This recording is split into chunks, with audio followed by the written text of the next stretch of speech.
Today we're trying to make a nice, beautiful Egyptian loadout thanks to a request in the YouTube comments. However, if you also have ideas, go in the Discord down below, and if you have any ideas there, you can add them in the chat. We are slowly building a stockpile of ideas, so it takes me a bit to work through this. So with that said, I would say let's get right into the video. However, a quick word from our sponsor. This video is sponsored by SkinBaron, the ultimate marketplace for buying and selling your CS skins. SkinBaron is a German company with an excellent Trustpilot rating, trusted by thousands of players. Save up to 30% compared to the Steam market. With over 1 million skins and easy to use filters, finding your perfect skin is a breeze. They offer multiple payment methods including credit card, Klarna and even more. And if you're selling a skin worth over 1,000 euros, you'll only pay 2% fees on it. Use my code Shifterz to support the channel and start your SkinBaron journey today. Thank you, SkinBaron, and now back to the video. So, before we get into the weapons, I found 3 stickers that I think suit the style really good. And those would be the gold web foil sticker, the purple and the goldish design of the spider work perfectly on a lot of guns. You will see it in this video. The next sticker would be the purist sticker, and the design somehow has a bit of a Egyptian style. It is a bit more expensive than the first one. However, you will see it works on a lot of guns. And for the last sticker, it is the toxic one. I wouldn't use this one, to be honest,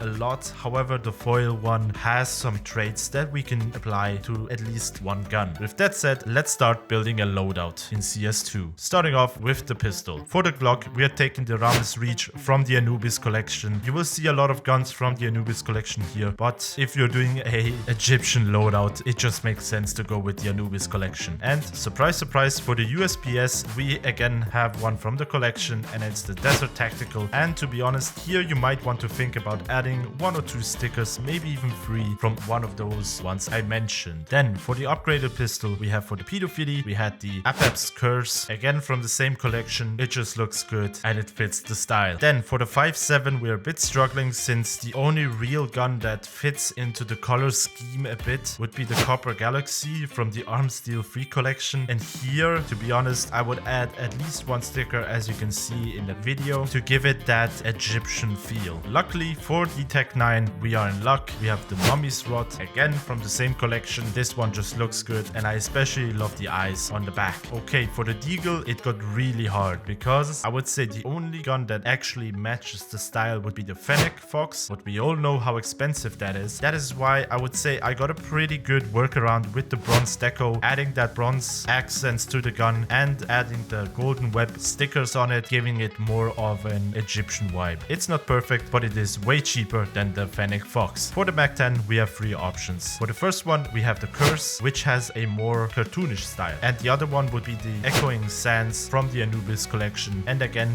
with the Echoing Sands, you might actually want to think about adding some stickers on it. And the last one that I think deserves a mention would be the Rangine. However, for me, only the eye fits into the design. I don't know why, but the other elements give me more of an Aztec vibe. That is why I think I would go away from this gun. For the MP9, there are a couple of MP9s which have a sand theme in the game. However, I chose the sand scale since I think it fits the best with the toxic stickers that I mentioned at the beginning, and it is also pretty cheap. For the MP7, we are again taking something from the Anubis collection, and that is the MP7 Sunbaked. Here again, you might think about adding a couple of stickers, but to be honest, I would leave it as it is. And for P90, again, the Scarab BE Rush is just a solid choice that I think cannot be topped by any other skin with some stickers on it. And for all of our PP enjoyers out there, I think you know which gun is now coming, the only red skin for the PP, and that is the Judgment of Anubis. It is just a solid skin, and I would just take it as it is. Moving on to our shotguns. For the XM, we have 2 options. The first one would be again from the Anubis collection, and that is the XM Hieroglyph. However, to be honest, I think the Entombed from the Fracture collection would actually be a better fit here. The Entombed has a more vibrant design, and I think the other one just lacks color. Then for the Mag 7, we have 1 option, and that is the Copper Coated. Here the gun, to be honest, is fine as it is. However, I would add some gold web stickers to spice it up a bit. Speaking of a gun that fits good with the gold stickers, here the Galil Sandstorm works well with the pink in the background on the gun, and I would say overall it is a damn good looking gun for the price. Then for the FAMAS, we have a more flashy one, and that is the Water of Nephis. Again, here the gun is just good as it is. However, if you want to spice spice it up a bit, add some more color into it, I would add the purist sticker to it. Moving on to our M4A1S. Here, I would say the mud spec is the only good choice that you have, and to be honest, all of the free stickers work on the gun. All options give the gun more vibrance and life to it. For the M4A4, get ready to blow your bank because we have the Eye of Horus, which would be the best one. However, it is very expensive. That is why a good alternative would be the Desert Strike here with the purist sticker on it, and it would still be cheaper than we're just going with the Eye of Horus. Then for the AK, we are going with the Legion of Anubis. Massively underrated skin in my opinion. I think the only problem holding this gun back is that it doesn't really fit into a lot of color loadouts. Then moving on to our scope guns, and for the SG, we have one option, and that is the Triarch. And here you might want to go again with the gold web stickers here. I would say the spider matches a bit the accents on the gun, and that is why it would fit. Plus the purple give the gun a bit more of a color vibrance. For the AUG, we have one option again, and that is the Snake Pit. It's a cool gun. Maybe if you want, you could add some stickers on it. I would say the toxic stickers would work here since we have a snake theme, but to be honest, the gun is good as it is. Then for the Scout, we have two options, and the first one would be the Death Strike, which would be really cool to see. However, it is so expensive because it is a trade up for the gold arabesque, and that is why I would say go with the Azure Glyph from the Anubis collection. And again, here add some stickers if you want to. For our AWP, we have one option again, and that is the Black Nile. Here again, if you want to spice up the gun, add those stickers, especially a purist sticker here. I think they give the gun a good look, but you don't have to. I would also be careful here to match it with the MP7 since they have the same style. So if you decide to add some stickers, see that the stickers match on both guns. And now for our last part, the knife and glove combo. For the knife, I would go with the bayonet lore since it matches the Egyptian style knives, to be honest. It is pretty expensive, and that is why I would say go with the safari mesh as an alternative. And to match that to some gloves, again, if you have a lot of money, go with the sports field arid. However, good alternatives would be the desert hand wraps or the desert shamagach. I hope I said that correct, but those two hand wraps would be way cheaper than the first option. So this is how I would have built an Egyptian loadout. Let me know what you would have changed, or did I miss anything? I would add it then as a pinned comment. Don't forget that I'm doing a giveaway. It is in the description below. I'm also doing one in my Discord, and if you want to buy any of those skins, check out the sponsor of today's video. And as always, don't forget to subscribe, like, and hit the notification bell, and I will see you guys on the next one.